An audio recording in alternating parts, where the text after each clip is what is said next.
Hi, Patrick here. I have Cheetah Will View. Welcome to another edition of Dollar Tree Theater. Dollar Tree Theater was started as started by our good friend Josh from Hobbs Horror, and it allows us to review a movie that we've gotten for $1.25 or less. And so, for today's movie that we'll be talking about is from this year, uh, and it's sort of surprising to be in Dollar Tree Theater, but I did get it for a quarter, so it fits. It counts. And the movie we'll be talking about today is The Flash from this year, 2023. So I'll just break down the story real quick, then we'll talk about the film. So The Flash, Barry Allen, the movie opens up with the Flash helping Batman and Wonder Woman stop a robbery in Gotham City, and while after he does, Barry decides to revisit his childhood house, where he lived with his parents until his mother's murder, and his dad was wrongfully convicted of the crime. Uh, so what happened was that Nora had sent Henry to the store to get some tomatoes, a can of tomatoes, in a blue can. And during that time where he was at the store, someone came in and killed his mom. Barry was just a child, so he couldn't understand what was going on. Um, so as Barry's standing there, all those memories come back to him, including his dad still being in prison.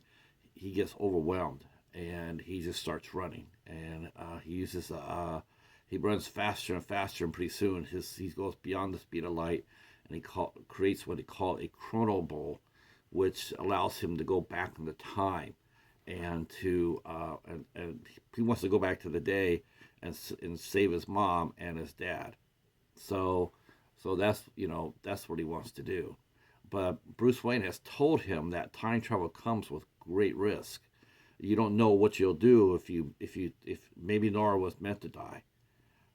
Maybe because she died. Maybe that's because that allowed him to choose his course to become a criminologist, and enabled him to be in that lab and become the Flash, which maybe he wouldn't have done if his mom had lived.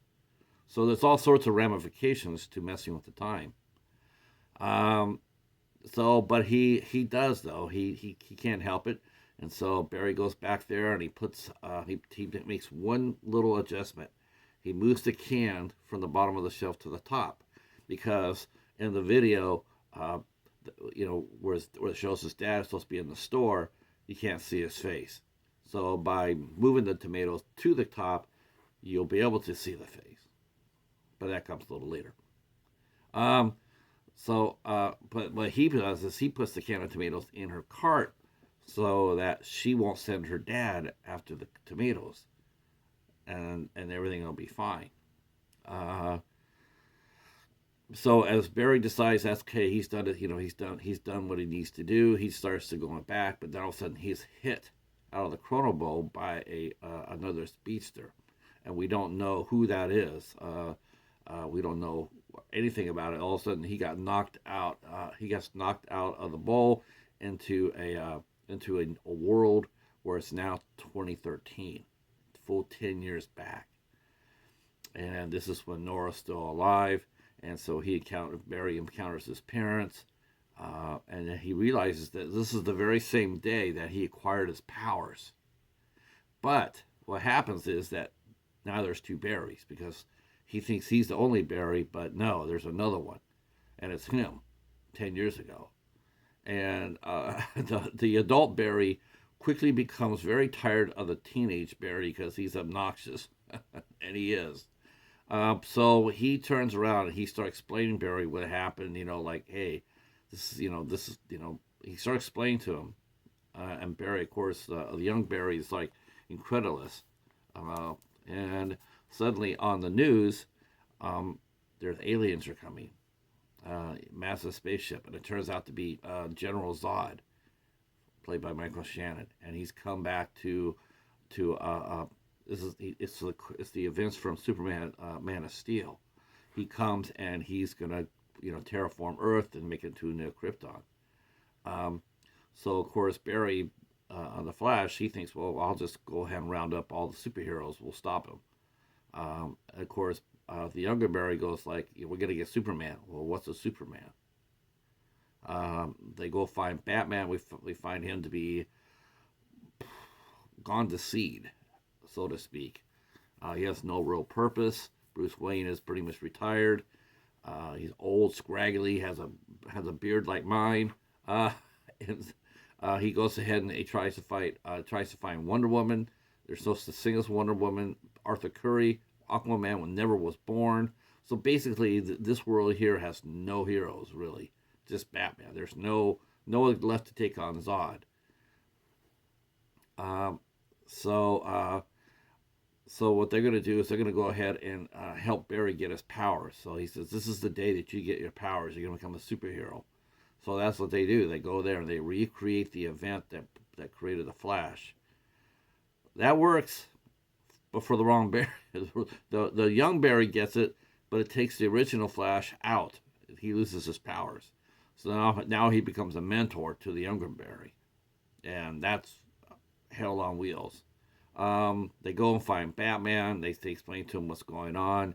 Batman decides to come over and help them. They think they found Superman. He's being held in Russia. So they go over there to Russia. Turns out not to be Superman, but Supergirl. And it's not the typical Supergirl that we're used to seeing. Kara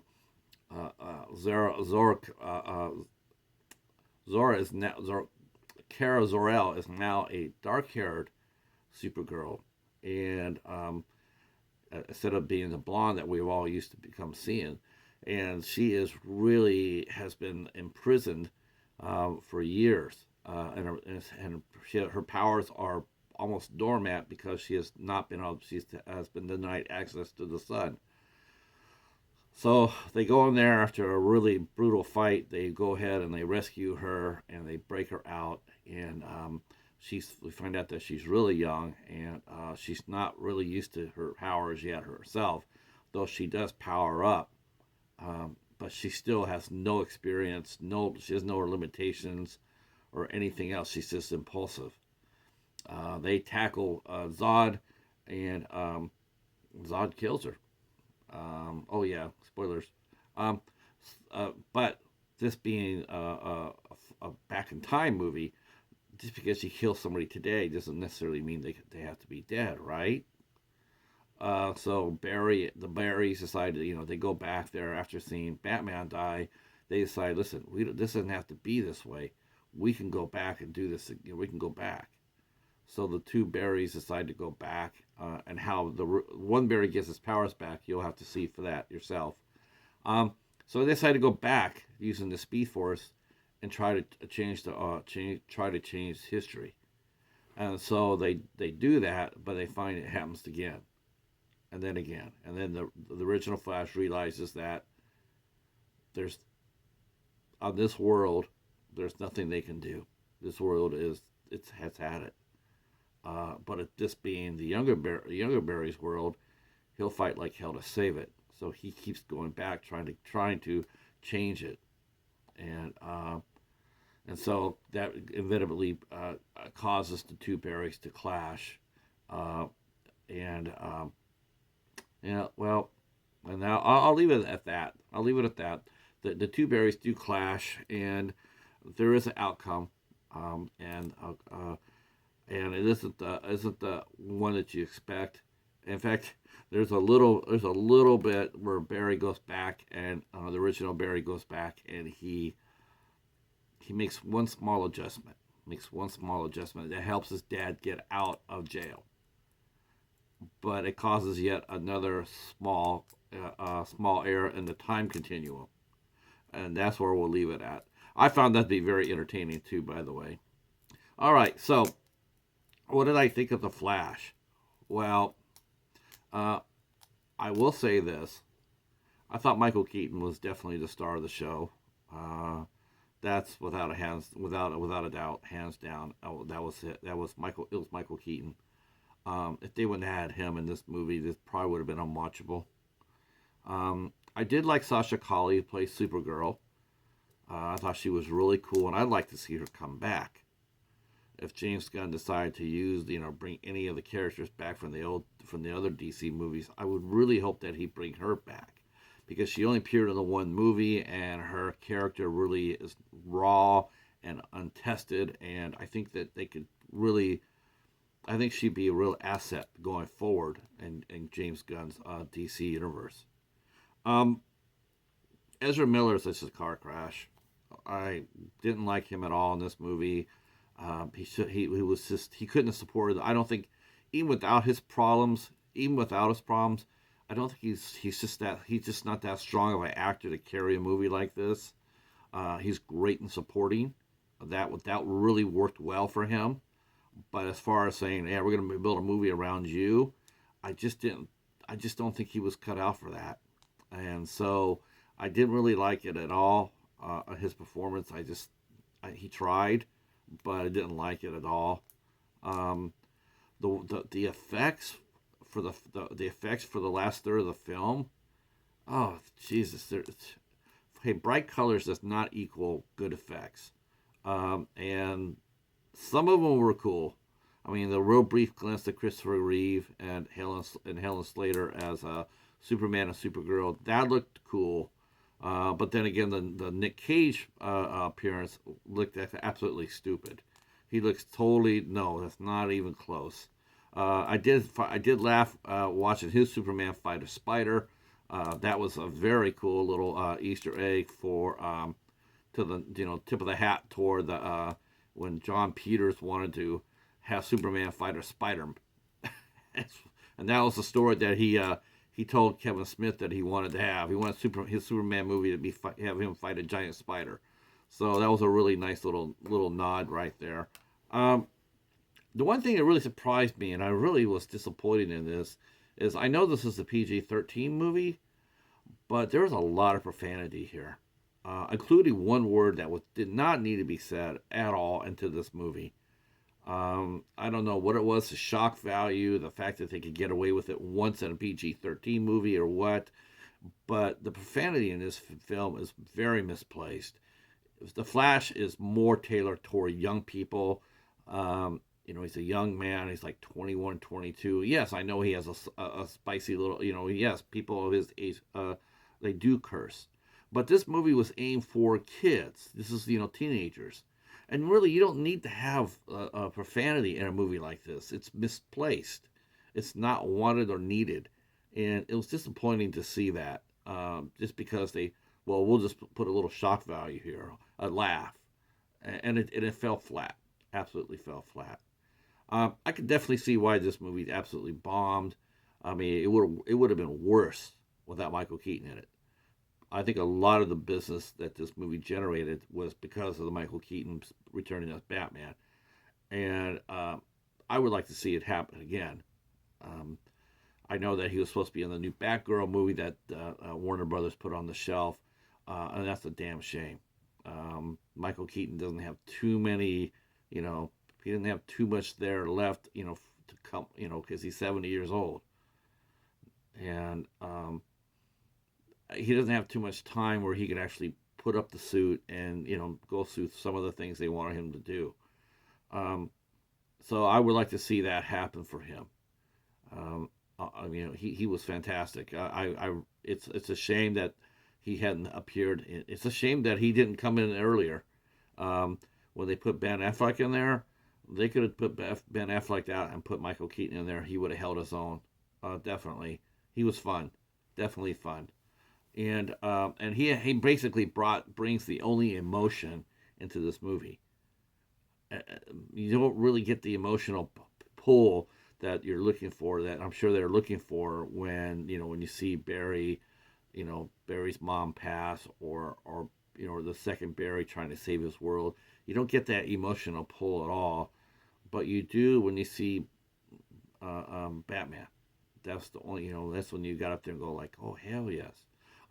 The last little bit of positive news I will say is the last scene of the movie. I liked that very much, very, very much. I thought that was a lot of fun, and seeing George Clooney as Bruce Wayne fit. I've always said that George Clooney had played the best Bruce Wayne. I've always said that. Not the best Batman. No, no, not the best Batman. Too self-conscious. But as far as Bruce Wayne goes, he was great. He was my favorite Bruce Wayne. Um, all right, that's it. I know, look, 15 minutes doing Dollar Tree Theater. But that's my thoughts about The Flash. What's yours? Tell me what you think of The Flash. Did you go see it? What parts of it did you like? What parts of it did you not like? Obviously, I know there's a lot of people who didn't like it, but I'm sure there are a few that do like it. And if that's you and you're watching this, please drop down in the comments that what part of the movie did you like the best. There are some moments here that were cool to see. I'll give them that. It just wasn't nearly enough of them, and I think that they should have recast Ezra Miller. Ezra Miller. I think if they would have recast him, I think the movie could have been saved, or at least broke even. The effects in the third part, I don't know.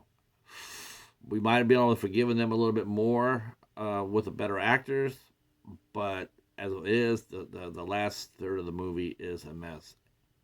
All right, that's it for me. I got a rental copy of the Flash, so I don't know if there's no special features on this edition of it. I'm not sure on the Blu-ray version. I'm sure there is. I don't know what it will be though, so it's news to me. If I get a Blu-ray copy of the Flash, I will go ahead and send this out to somebody. All right. Thanks so much for watching, and we will see you for the next one.